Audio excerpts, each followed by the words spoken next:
Elias grew up in the golden light of the American Midwest, where values were solid as oak. He was a boy built on stories of heroism, raised in the proud shadow of a father who carried a rifle across France during the Second World War. To Elias, service was a birthright, a debt of honor to an invincible country. The porch of his family home had been a place of safety, but the Huey helicopters thudding overhead were a constant reminder of how far he had traveled from the rolling hills of the heartland. He left home with a clean uniform and a heart full of patriotic fire, believing he was heading toward a clear-cut battle between good and evil. But the moment the door of the transport plane hissed open at Da Nang, illusions began to melt. The air was heavy with diesel and rot. This was the green hell, a world where the sun felt like a predator, and the ground seemed to swallow the boots of young men marching toward the tree line. The transition from training to the chaotic jungle was jarring. Elias was assigned to a squad led by Sergeant Miller, a man whose eyes were like cold flint. Miller had served multiple tours, and his humanity had been whittled away by the pressure of survival. He saw recruits as liabilities, fresh meat that hadn't learned how to bleed. The grunts were a motley collection of faces, city boys and farmhands bound by shared dread. Before we continue, subscribe to the channel and tell us in the comments where you are watching from. They shared cigarettes and whispered about the girls they left behind, their voices barely audible over the relentless downpour of the monsoon season. They spent days wading through knee-deep mud and hacking through vines, waiting for an enemy that felt more like a ghost than a man. First contact happened in elephant grass taller than a man's head. One moment, there was only the rhythmic thud of boots. The next, the world exploded into a cacophony of cracks and whistles. The air was suddenly filled with lead. Elias hit the dirt, the metallic taste of fear flooding his mouth as he realized theoretical soldiering was useless here. Elias felt the spray of dirt on his face as a bullet impacted inches from his head, the sharp crack of supersonic lead ringing in his ears until his world became a tunnel of adrenaline and instinct. There was no front line, only the frantic urge to stay low while Miller screamed orders through the smoke. The ambush lasted minutes, but felt like hours. When silence returned, Elias looked at his trembling hands. The war had stopped being a concept and had become a raw, terrifying reality. As weeks bled into a blur, the moral landscape shifted. The squad was ordered into a village suspected of aiding the Viet Cong. Elias watched with horror as Miller's pragmatism curdled into something darker. The sergeant didn't see civilians. He saw threats. He kicked over cooking pots and shouted at trembling elders, treating every straw roof as a sniper's nest. The brutality was casual. Elias felt a conflict between duty and the morality his father instilled. He wanted to speak up, but the look in Miller's eyes warned him that dissent was a luxury they couldn't afford. Tension reached a breaking point during a search-and-destroy mission. The squad moved through huts thick with damp earth. Now, while checking a perimeter, Elias stumbled upon a hidden bunker tucked beneath the roots of a massive tree. Peering inside, his heart stopped. It wasn't soldiers hiding, but women and children, their eyes wide with terror. Miller's voice cut through the air, harsh and final. He ordered the area to be cleared with grenades, his hand already reaching for a pin, oblivious to the innocent lives huddled in the shadows.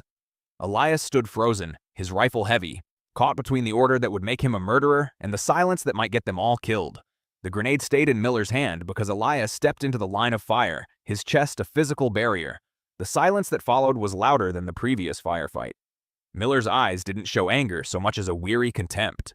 He eventually spat on the damp earth and turned away. From that moment, the war changed for Elias. It became a grinding game of nerves. The waiting game was a slow poison. Every snapping twig was a sniper.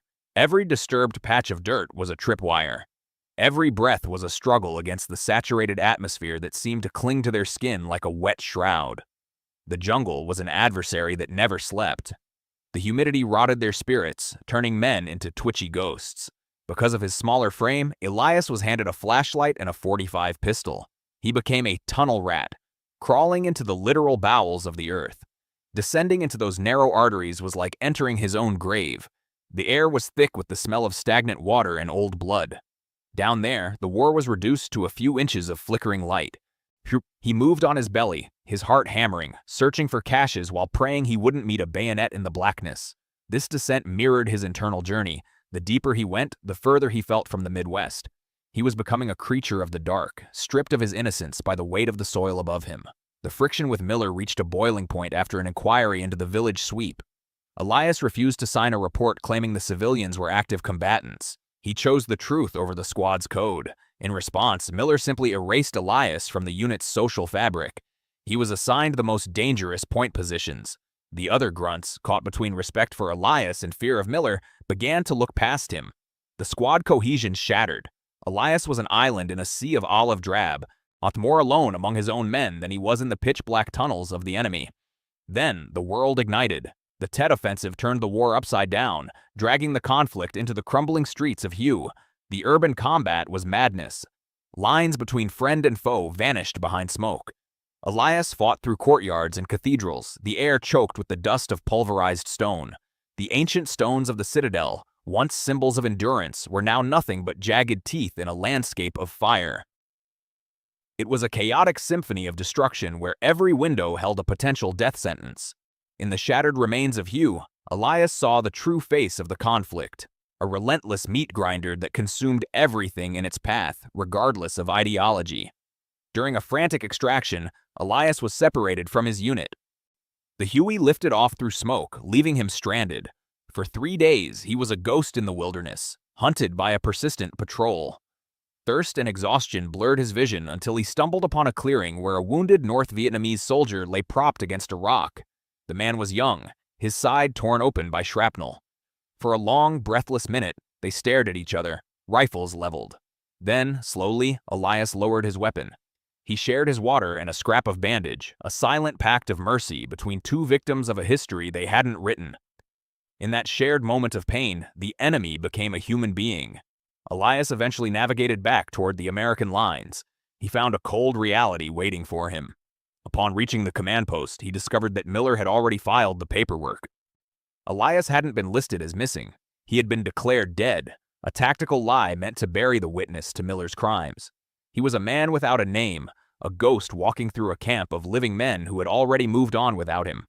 His existence was scrubbed by the man who was supposed to lead him. The paperwork to reinstate a dead man was a slow crawl through tape, but the enemy moved much faster.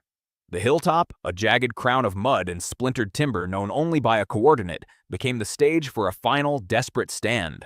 In the cacophony of the assault, the personal war between Elias and Miller was swallowed by the roar of mortar fire and heavy machine guns. They found themselves together in a collapsing trench, the air thick with the smell of scorched earth and spent brass. There was no room for the lingering bitterness of the past when the jungle seemed to swallow them. Elias moved with a mechanical precision, slamming magazines into his rifle, while Miller directed the defense with a frantic energy. For those few hours of chaos, the moral divide between them vanished, replaced by the primal rhythm of the infantryman trying to survive. The turning point came when a young private, a boy who had arrived days before, was caught in the open during a frantic retreat to the secondary line. As machine gun fire stitched a relentless line of death across the mud, Elias saw something shift in Miller's haunted eyes. The sergeant who had spent years hollowing out his own humanity suddenly found the piece of himself he had lost in the dark. With a roar that was part defiance and part prayer, Miller charged directly into the kill zone without hesitation. He tackled the boy into a shallow crater, using his own armored vest as a human shield. A burst of fire tore through Miller's side, but he didn't stop. He dragged the terrified soldier back to the perimeter, his blood leaving a dark trail on the crimson soil. When the medevac helicopters finally spiraled down through the green canopy, their rotors whipping the air into a frenzy of dust and heat, Miller refused to be loaded. He knew the extraction was over capacity and the enemy was closing in. He shoved Elias toward the bay of the Huey, his hand bloody and firm. Miller stayed behind in the tall elephant grass with a belt of ammunition and a grim smile, choosing to be the shield one last time. He chose a death that finally made sense of a life broken by too many shadows. Homecoming was a different kind of combat, one fought in silence. Elias stepped off the plain into a country that felt colder than the deepest tunnel. The golden wheat fields of the Midwest, once his symbol of home, now felt like a shroud covering a landscape he no longer understood. There were no parades, only the stinging, judgmental silence of a town that couldn't look him in the eye. Protesters at the gates shouted words like murderer and baby killer, their voices echoing the madness he had tried to escape. He sat at his family's dinner table, the 1,000-yard stare fixed on his plate, unable to explain how the smell of rain now reminded him of rot. His father's World War II medals in the hallway seemed to mock him. Those were for a war with a clear ending, while Elias's war followed him into his sleep. A ghost that refused to be laid to rest. Decades passed before he found the strength to travel to the nation's capital. The Vietnam Veterans Memorial was a long scar of black granite sliced into the green grass, a silent testament to a generation's sacrifice. As Elias walked along the wall, the surface reflected his aged face, blending the image of the survivor with the names of the fallen. He traced the letters with a finger until he found the name of the man who had been both his tormentor and his savior. Standing before the wall, the anger he had carried for 40 years finally evaporated into the air. The wall was cold and unforgiving, yet it felt like the first honest connection he had experienced since leaving the jungle. He realized that the war had taken something vital from everyone, but it hadn't taken his soul. Say he left a single combat boot at the base of the granite and walked away, a man finally returning home from a journey that had started in the green hell so long ago. The scars remained, but the war was finally over.